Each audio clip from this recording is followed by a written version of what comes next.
각 당의 정치 신인들을 만나보고 있죠. 코로나19 사태 속에서 치러지는 선거라서 이 상대적으로 지역 기반을 갖춘 현역에 비해서 신인 후보들은 발언 기회를 얻기가 쉽지 않은 것이 현실입니다. 군소정당 소속의 정치 신인들에게는 더욱 상황이 여의치가 않죠. 5시 대선함에서는 현역 국회의원들에게 도전장을 던진 젊은 정치 신인들을 만나보고 있습니다.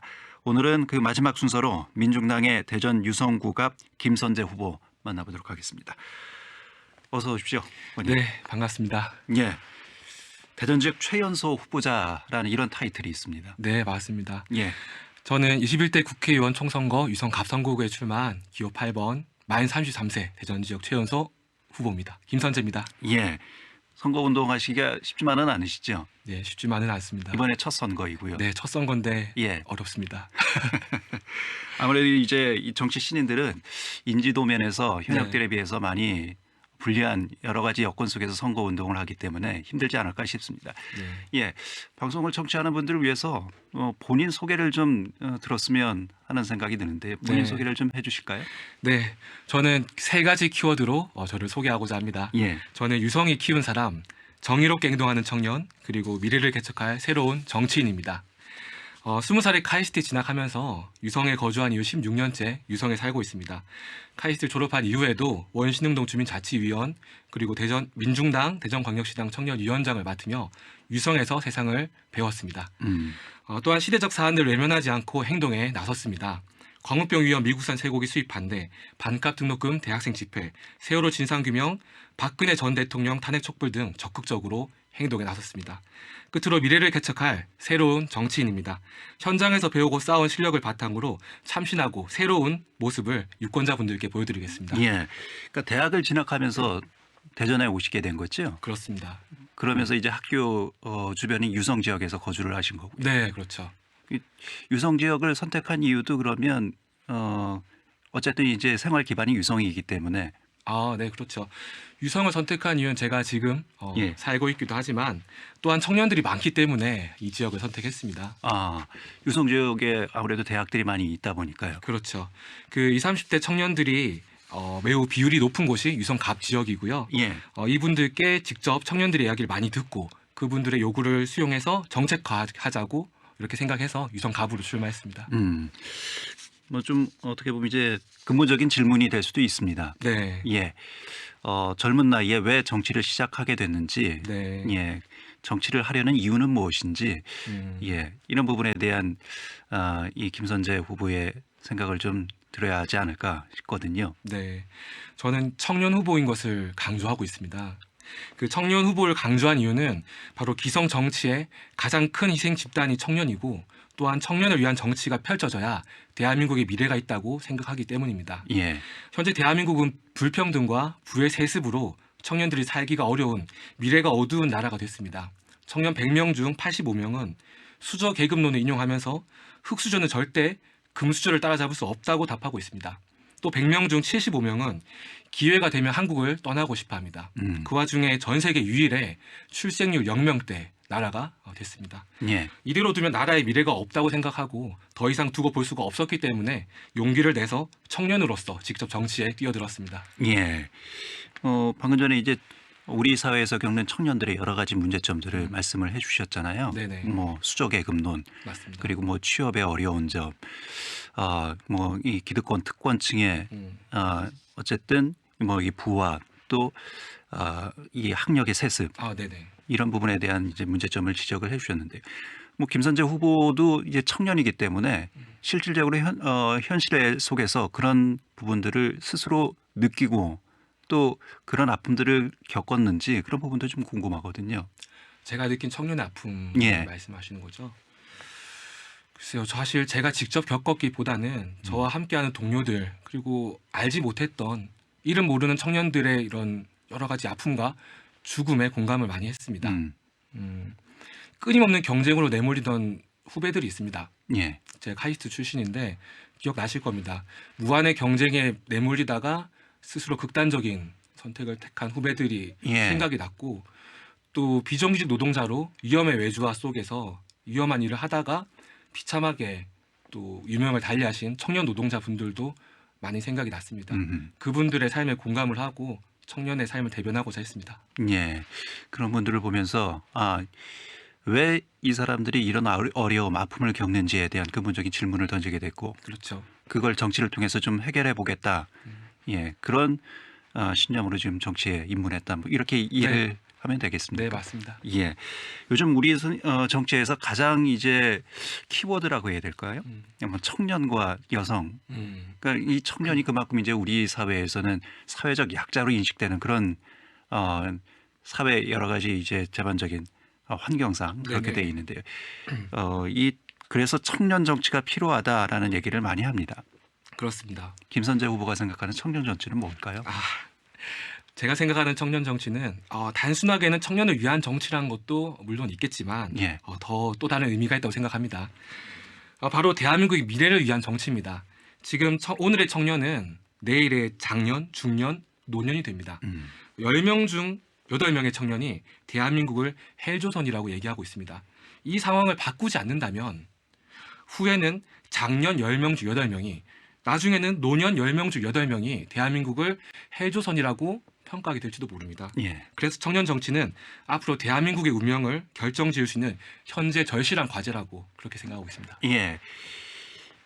글쎄요, 이런 인식들이 어쨌든 이 우리 정치권에도 많이 지금 확산이 되고 있는 것 같습니다. 그래서 앞다퉈 거대 이제 양당들이 네. 청년 후보들을 앞세워서 청년 정치를 하겠다 이렇게 발표도 하고 또 청년 인재도 영입도 하고 있지 않습니까? 그렇죠. 물론 그것이 이제 보여주기에 지나지 않는다, 이벤트성이다, 뭐 이런 비판도 있습니다만 그런 현재 정치의 모습은 어떻게 평가를 하시는지요?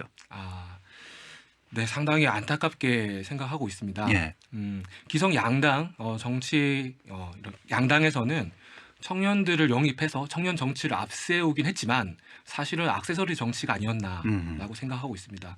지역구에 청년 후보가 출마했을까요? 많이 출마 못했습니다. 예. 저희 민중당은 청년 후보를 많이 지역구로 배출을 하면서 직접 청년 정치를 보여드리려고 노력하는데 그에 비해 거대 양당은 아직 그 정도 수준이 못 된다고 생각하고 있습니다. 예. 청년이 여러 가지 이제 청년으로서의 가지고 있는 장점들이 많이 있지 않습니까? 그렇죠. 예. 패기, 그다음에 이 진취적인 부분들 이런 부분들에 대한 긍정적인 평가도 있습니다만 나이가 어리기 때문에 경륜이나 연륜에 있어서 경험도 부족도 하고 그렇기 때문에 정치를 하기에는 청년들이 좀 한계가 있지 않느냐 뭐 이런 또 목소리도 네네. 있거든요. 네. 어떻게 보면 이제 기성세대의 시각으로 바라보는 네네. 청년의 이 미숙함 이런 부분일 수도 네네. 있는데요. 그런 네. 부분에 대해서 어떻게 생각하시는지요? 사실 좋은 정치는 나이랑은 상관이 없다고 생각합니다. 음. 나이의 많고 적음에 떠나서 배울 수 있는 사람은 어디나 항상 있죠. 현재 정치권, 기성의 20대 국회를 바라보더라도 이런 비리 혐의나 범죄를 저지른 국회의원이 청년이 아니지 않습니까? 나이 많은 국회의원도 비리와 범죄를 저질렀습니다.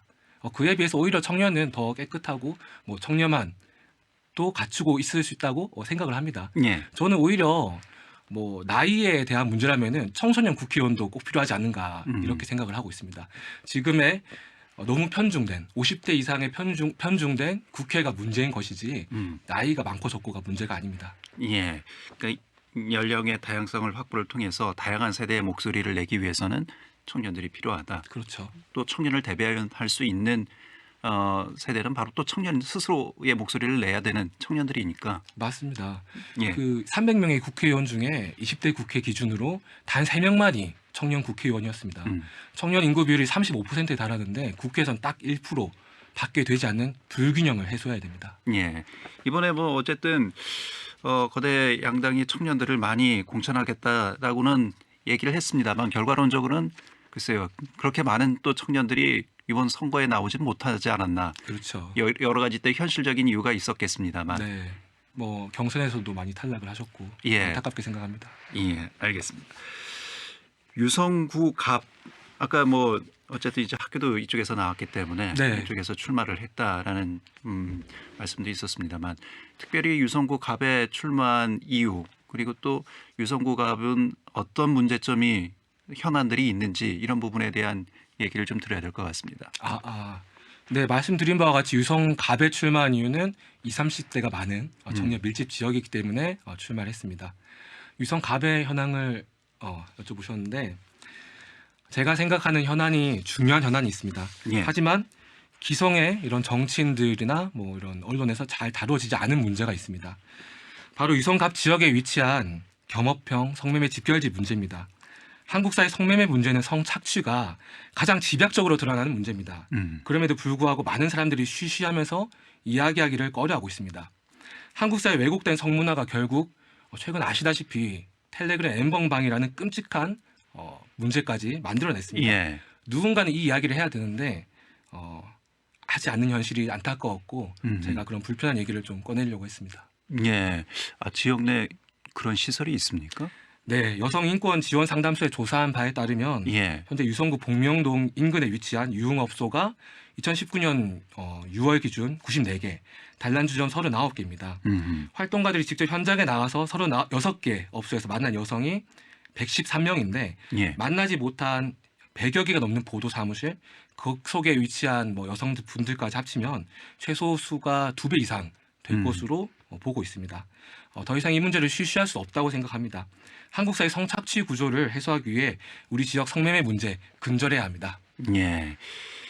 그런 차원의 좀 노력을 하겠다라는 말씀이시군요. 그러니까. 네, 저희 공약에도 포함되어 있습니다. 예. 요즘 뭐 코로나19 때문에 선거 운동하시기는 쉽지는 않겠습니다만 네, 현장에서 많은 분들을 만나시잖아요. 그렇죠. 뭐 그쪽 지역에 이제 청년들이 많아서 청년들의 얘기도 많이 듣고요. 세대별로도 많은 얘기를 듣지 않을까 싶습니다. 네, 예. 어떤 말씀들을 좀 들으시는지요?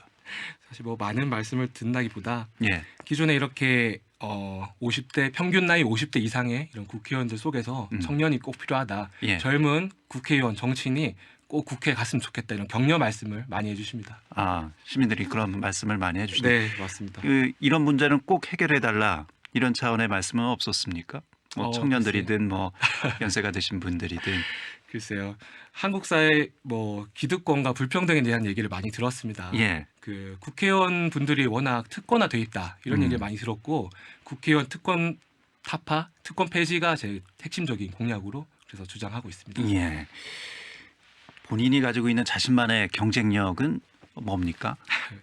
네, 저는 청년 후보로서 예. 패기 있는 모습 보여드리겠습니다. 음. 정치인의 길로 들어서면서 미움받을 용기를 각오하고 도전했습니다. 예. 비정규직 노동자의 편, 소수자와 약자의 편, 청년의 편에 서서 때로는 강자들이나 뭐 또 다른 분들에게 미움과 손가락질을 받을 수 있지만 좀 굴하지 않는 모습 보여드리려고 합니다. 예. 또한 최저임금 생활에 국민 임대 아파트 사는 것도 제 경쟁력입니다.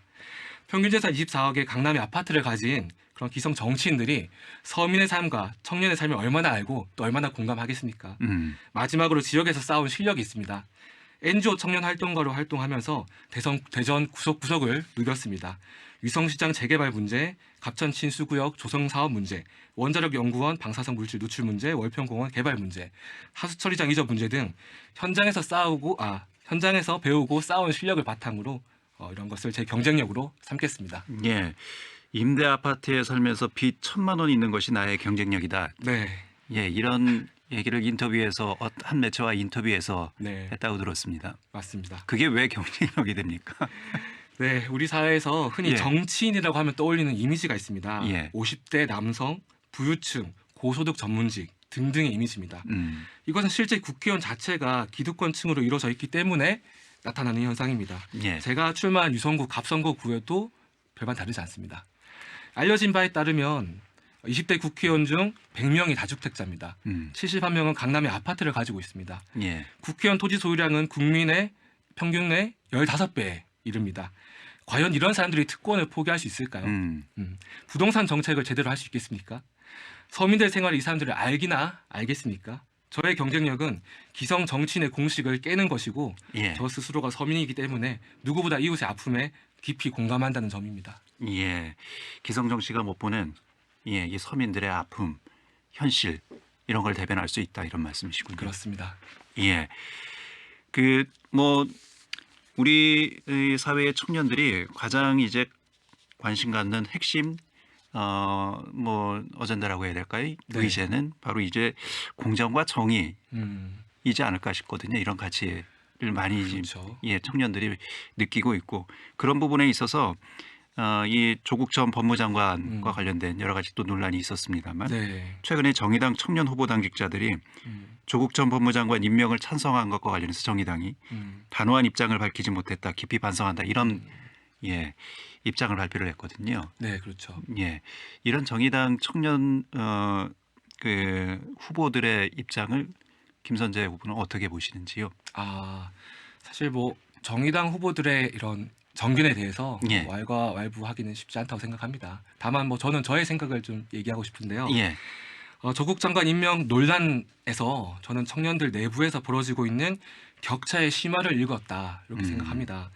서울대 촛불로 대표되는 청년들은 뜨겁게 분노한 반면에 그 외 다수의 청년들은 원래 사회가 그런 줄 알았지만 촛불 정부를 자임한 이 정부에서 마저 다르지 않았다 하면서 다소 냉소적인 이런 반응을 보였습니다. 실제 한 언론사가 조사한 바에 따르면 조국 사태에 분노했다는 청년은 100명 중 40명이었고 60명은 분노하지 않는다고 답했습니다. 예, 분노한다고 응답한 집단은 4년제 대학에 다니는 청년들이 주로 있었고 분노하지 않는다고 응답한 청년은 고졸 취업이나 창업 또는 무직인 청년들 중에 많았습니다. 수많은 고졸 노동자들이 노동법 사각지대에서 최저임금 받으면서 산업재 위협 속 열악한 노동 환경 일하고 있는데 어떻게 이 문제에 공감할 수 있었겠습니까? 청년들 사이에는 현재 자산 격차, 소득 격차, 주거 격차뿐 아니라 문화 격차, 건강 격차까지 벌어지고 있습니다. 많은 청년들에게 조국 전 장관 자녀의 문제는 잘못된 일입니다. 하지만 원래 그런 일이거나 본인과는 상관없는 일로 다가왔다는 것이죠. 이른바 조국 사태는 청년들 사이에 벌어지고 있는 격차를 드러낸 것이고 우리 사회의 심각한 과제를 드러낸 사건이었다고 봅니다. 예, 이게 이제 한 개인의 문제가 아니고 이 사회 구조 시스템의 문제다 이렇게 그렇죠. 보는 시각도 있거든요. 네네. 예, 청년들이 갖는 여러 가지 불평등의 문제, 우리 사회에 갖는 그러니까 기득권이 갖고 있는 여러 가지 특권에 비해서 그렇지 못한 사람들에 대한 불평등 이런 관계를 좀 봐야 되는 것이 아니냐, 그런 부분에 있어서 청년들이 좀 목소리를 내야 되는 것이 아니냐 이런 시각에 대해서는 어떻게 보시는지요? 그렇죠. 그 목소리를 내고자 제가 출마한 거기도 합니다. 우문이 현답이 됐군요. 예, 알겠습니다. 예, 이번 총선의 의미는 어떻게 생각하시는지요? 총선의 의미요. 예, 총선의 의미 상당히 많습니다. 지금은 총선의 과제로 생각을 한 거 있는데 예, 정권 견제, 보수야당 심판, 적폐청산 이런 많은 과제가 산적해 있고 이런 모든 과제를 실현해야 한다고 생각합니다. 정권 견제, 보수야당 심판, 적폐청산 과제를 실현해서 지금의 왜곡된 정치를 바로 잡아야 하는데요. 다행히 세 마리 토끼를 한 번에 잡을 수 있는 선택이 있습니다. 바로 저희 민중당입니다. 예, 노동자를 위한 진짜 진보 정당 민중당을 선택해 주시면 정권 견제, 보수야당 심판, 적폐청산을 한 번에 할 수 있다고 자신 있게 말씀드립니다. 예. 민중당이 뭐 원내 정당이긴 합니다만 맞습니다. 지금 현역 의원이 한 분 계시죠? 그렇죠. 울산 예. 동구에 한 분 계십니다. 예. 그래서 역시 이제 소수 정당으로서 갖는 여러 가지 한계가 있을 수밖에 없습니다. 이거 뭐 네. 선거 유세하시면서도 그런 부분을 피부로 많이 느끼지 않을까 싶기도 합니다만. 네, 느끼고 있습니다. 예. 어떤 부분이 어려우신지요? 소수 정당으로서 느끼는 게 결국 이제 지지율이긴 합니다. 그래서 이 지지율이 올라서 저희가 더 많은 선택을 받아서 국회로 가야 하지만 아직까지 저희를 소개하기엔 좀 부족한 면이 있는 것 같습니다. 예. 그럼에도 불구하고 소수 정당이 필요한 이유 이런 부분은 어떻게 설명을 해야 될까요? 그렇죠. 지금의 보수 야당이 보수 정당이라고 표현하겠습니다. 예. 거대 두 개의 정당이 있는데요. 사실 저는 저희 당의 입장이기도 하지만 하나의 정당은 사라져야 될 정당이라고 생각하고 있습니다. 예. 그리고 민주당은 사실상 보수 정당이라고 생각합니다. 민주당 정부 들어서 노동자의 인권 아니면 소수자의 인권 아니면 남북 관계 개선에서 개성공단 재개 같은 일들이 아직까지 현실화되지 않았습니다. 진보 정당은 바로 이렇게 거대 정당이 할 수 없었던 하지 못한 일을 현실화하기 위해서 반드시 필요합니다. 예. 그런 의미에서 진보 정당의 존재가 가치가 있다. 그렇죠. 예. 그대로 한 1분 정도 남았습니다. 아유, 네. 시간이 금방 지나죠? 예. 네네. 1분의 시간을 드리겠습니다. 하고 싶은 말씀이 있으면 끝으로 듣겠습니다. 네. 그러면은 제 핵심 공약 말씀드리고 예. 하겠습니다. 제 핵심 공약 국회의원 특권 폐지입니다. 국회의원 특권 폐지를 위한 법을 제가 국회에 가면 우선 발의하고자 합니다. 국민은 뼈 빠지기라는데 국회의원은 일하지 않아도 월급을 받습니다. 지난 20대 국회에서 국회 보이콧 20회, 80여일 넘게 국회 집단 불출석, 법안 처리율 사상 최저 30%였는데 일하지도 않고 국회의원은 월급 1,265만 원, 연봉은 1억 5,176만 원에 달했습니다. 또 국회의원은 죄를 저질러도 보호받습니다. 강원랜드 채용 비리 사건에 연루되어도 뇌물수수 혐의가 있어도 체포되지 않습니다. 온갖 망언과 막말을 쏟아내도 면죄부를 받습니다. 예. 그래서 저의 공약, 많은 공약이 있지만 대표 공약으로 국회의원 특권 폐지를 꼭 소개하고 싶습니다. 예, 알겠습니다. 예, 정확하게 시간을 맞춰주셨습니다. 네. 자, 총선 특별기획 우리 지역의 신인 정치 후보자들을 지금 만나보고 있는데요. 오늘은 대전 유성구갑에 출마하는 민중당 김선재 후보 끝으로 좀 만나봤습니다. 고맙습니다. 감사합니다. 주일이 몇 살이지? 7살. 학교 가고 싶어. 왜 가고 싶을까? 친구들이 없어서 심심해. 지루해. 아, 그래?